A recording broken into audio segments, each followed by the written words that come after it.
The following is a transcript between Matías De Stefano, referred to as me, and his higher self, referred to as I am, originally produced on February 3rd, 2021, under the constellation of Aquarius in the mental week, examining through the heart chakra. Me, Orpheus, son of the god Apollo and the muse Calliope, was one of the mystical characters of Greek mythology. His gift was music, and he always carried a lyre with him, an instrument similar to a small harp, with which he performed melodies so perfect and sweet that he could calm any beast. His songs made even the animals stop to listen to him, and his sweet songs made Eurydice fall in love with him. Due to his abilities, he was led on adventures with the Argonauts, whom he protected from the sirens' songs. But one day his wife, chased by a brutish brother of her husband, was bitten by a snake and died. Orpheus, very sorry, convinced Hades and Persephone to rescue his wife from the underworld, and both, shocked by their love for him, allowed him to do so. But under one condition: he couldn't look back until he walked with her out of the caves. He managed to rescue his wife from the dead by lulling asleep the Cerberus, guardian of hell, with his music, and he prepared to lead the woman by her hand without looking back. But near the end of the journey, the curiosity was much stronger, and thinking that the god of the underworld was betraying him, and he wanted to make sure that it was Eurydice that he had brought. He then looked at her, thus condemning her to live in the world of the dead. He could not tolerate this, and he decided to let himself die to stay with her in hell. But he could never play the lyre again. From this reason, Zeus, in honor of his music, decided to place the instrument in the heavens so that everyone could remember him, originating the constellation of LYRA. And his name, Orpheus, gave rise to the theaters where many people sing together, where music is created in a group. And since his terrible death by dismemberment nourished the waters of the Greek islands, here where the lyric was born, that is, literary works that narrate deep feelings. I am the deep feeling of a being, the lyrical narration of the story, or what makes the heart beat and generate the pulse of the vocal cords to create the song. Beyond the fact that the voice is emitted from the throat and its vocal cords, they do not sound by themselves without the breath or the hands of an artist. And the air comes from the lungs, and the hands are born from the heart. The vibration of creation, the harmony of existence, can only be achieved with the divine breath, with the breath of the universal mind. Me, hum, het, hum. Inspiration, hold, and exhalation. I am. There lies the music of being and the power that beats in your heart. Me, love. I am. And it doesn't work like Orpheus's love for Eurydice, since it is the love of attachment and distrust. When Orpheus decides to go through the underworld to recover the love of his life, he does nothing more than project his own need to possess her. When Orpheus looks back, he does nothing but distrust, jealous of someone. Me, very little Aquarian. I am. Wrapped in this Aquarian aura, jealousy, the sense of belonging, and attachment are a very hidden and imperceptible shadow. Aquarius is air, and such, it is a free, clear mind, open to new things at all time, and does not cling to the material things in search of security, since air has no roots and does not need to feel protected or contained by anything or anyone. It takes the form of everything it touches, and without judgment it envelops everything that arises, caressing the iciest and the hottest surfaces, penetrating the deep caverns of the earth, and caressing outer space in the atmosphere. The key is expansion, and it is its force that drives the strings of the LYRA to sound in space. For this reason, when the Earth's axis pointed to the largest star in the LYRA constellation, the Atlantean civilization had to inevitably expand the box, the proticta, and expand in many dimensions. Me, what is the star? I am Vega, the brightest in the north, 25 light years from Earth. Vega comes from the Arabic word waki, which means descent, and refers to the fact that the constellation of LYRA was called by them as the Nasar el-Waki, the eagle that descends on its prey. The Greeks call it LYRA, which comes from the word Helios or Shellus, which means turtle or shell, a tool with which these instruments were made, which gave rise to the names such as cithara or zither, or its evolution in Spanish, guitar. Atlantis had built a civilization based on vibration, understanding that the earth was like a great musical instrument, and that its strings would sound and activate the earth's quantum machinery.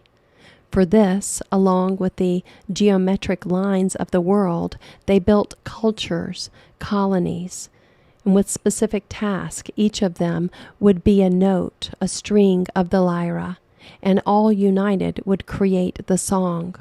Like Orpheus, his music would calm the beast, open the doors to rescue souls from the underworld in the shadows, and return them to the light, to consciousness.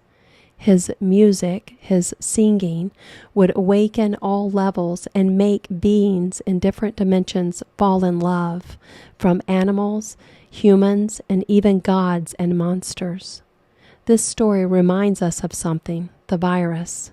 The Atlanteans remembered that the interdimensional virus that brings unconsciousness to the worlds, that distorts realities, taking it away from its essence, is simply a being in disharmony, which consumes its environment, seeking harmony.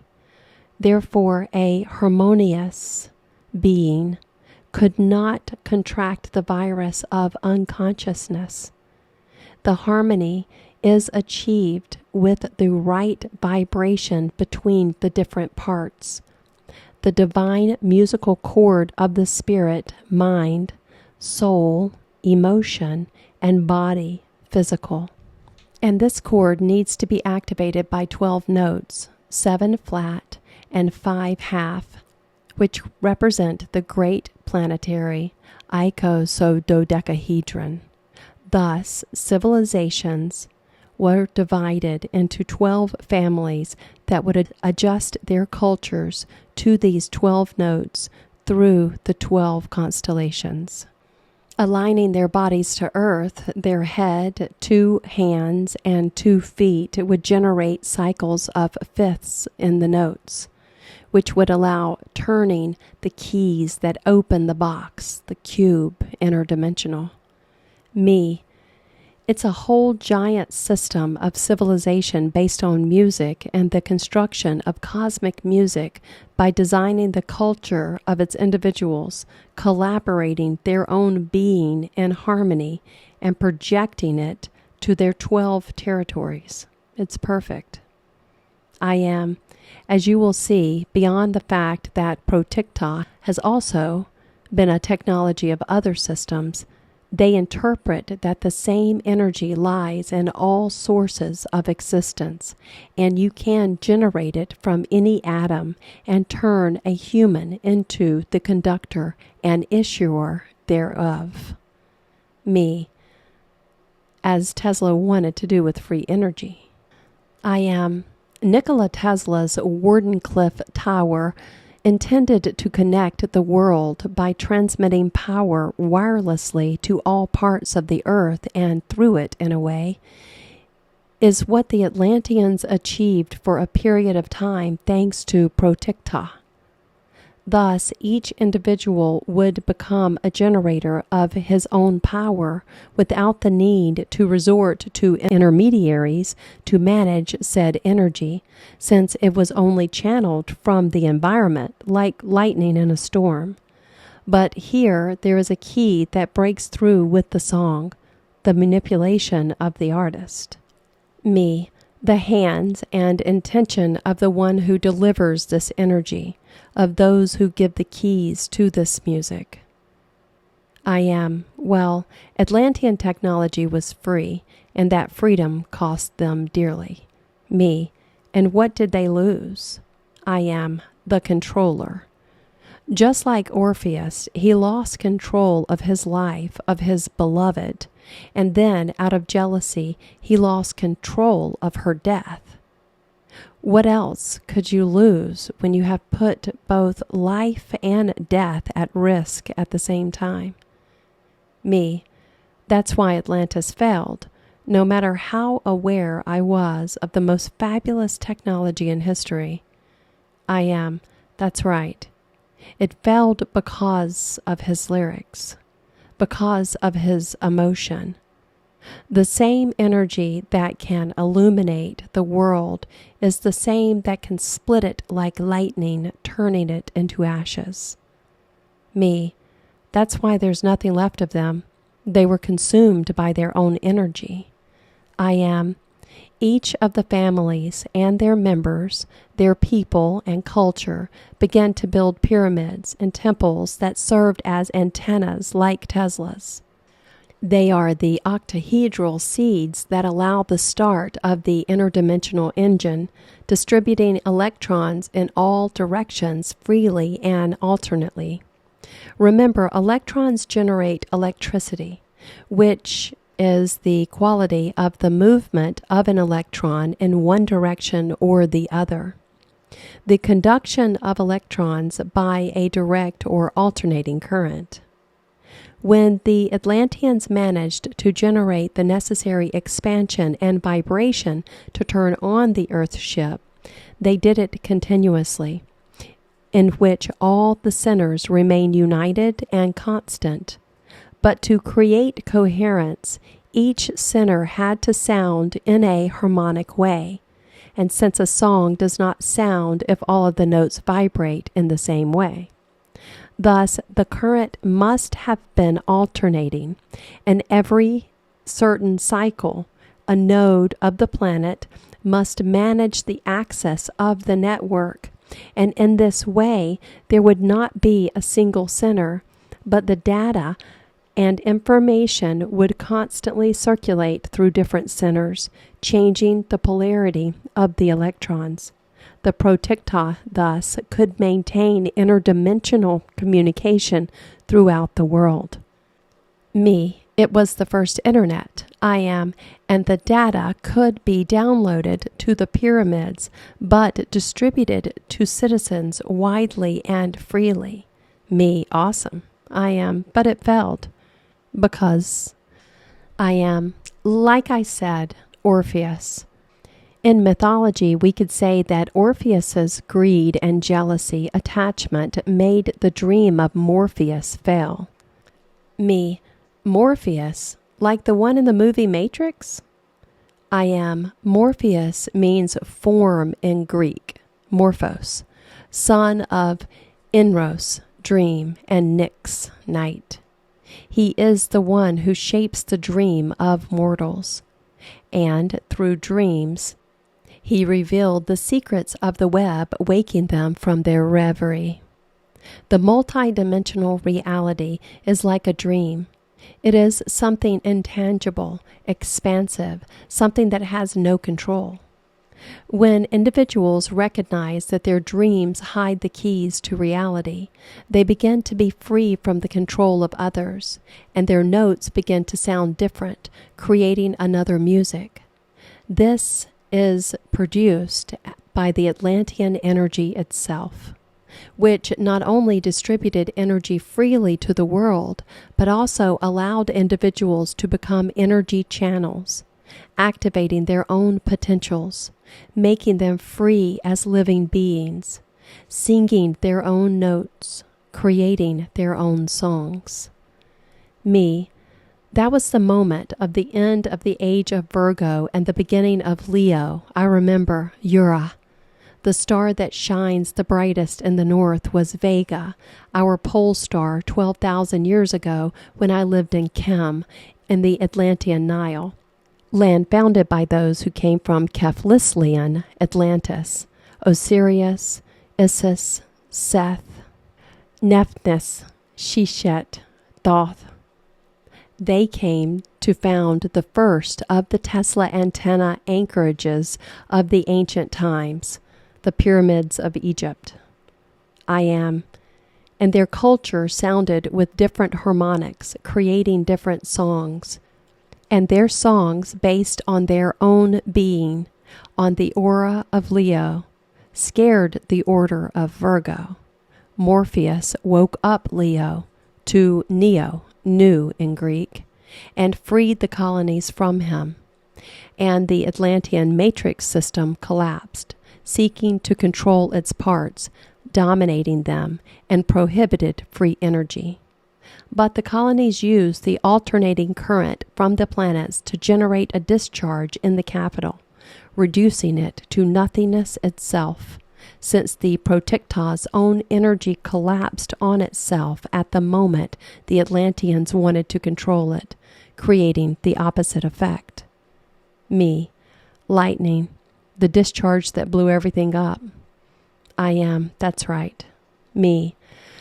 But I don't understand something here. You associate Atlantis with the mother of the planetary matrix, creator of the grid and the free energy.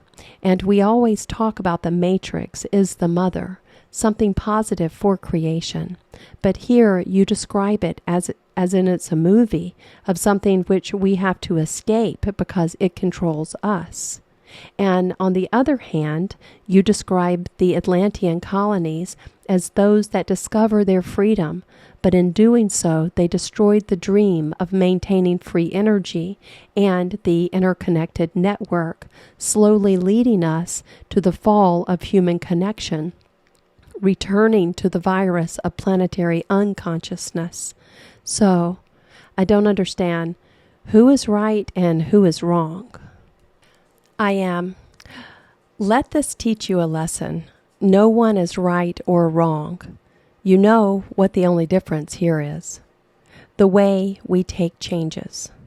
When the star Vega ushered in a new time, the new ones were to wake up to a new reality, a new way of doing things, and that's okay.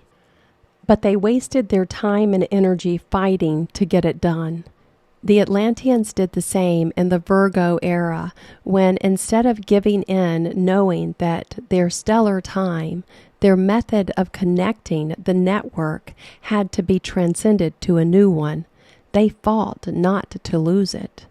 And it is normal to be afraid of losing what one has so painstakingly achieved, as Orpheus refused to lose Eurydice and forced himself into the darkness. But in his urge to control, he could not even get out into the open light. He who ended up losing everything. Their story did not end in an infernal romance, but she remained lost, and he was dismembered by the Bachi, muse of the god Bacchus, representative of low passions, who kept the harp for his parties, and with his music, his wine, his drugs, his lust, he deluded humanity into the sweet sound of unconsciousness. Me, wow, I am, and here they are, 12,000 years later, trying to restore the errors of the age of Leo, this time starting the age of Aquarius. That was our mistake, and one I never understood before. If everything was so good, why was I so upset back then? Now I understand. Leo was a fantastic era. However, it was an era that disconnected humanity based on it. on their axes and egos. And what happened in the control of Virgo was subjecting us to a network when in reality it was intended to free us to all dimensions. I am the blues, Atlantean guardians of the blue energy in the blue pearl, the world of oceans, the earth, became the reds, terrestrial humans of the red energy of survival, of the red lands of the people of the desert. Just as blue blood and red blood flow in you, the stellar blood of the heavens and the telluric blood of the earth, both opposed options live in you. The question is, how long will you keep fighting with each other? Or when will you decide to recognize that both inhabit your being? Me, I must find the balance in my heart. I am your word. Your response will bring you balance.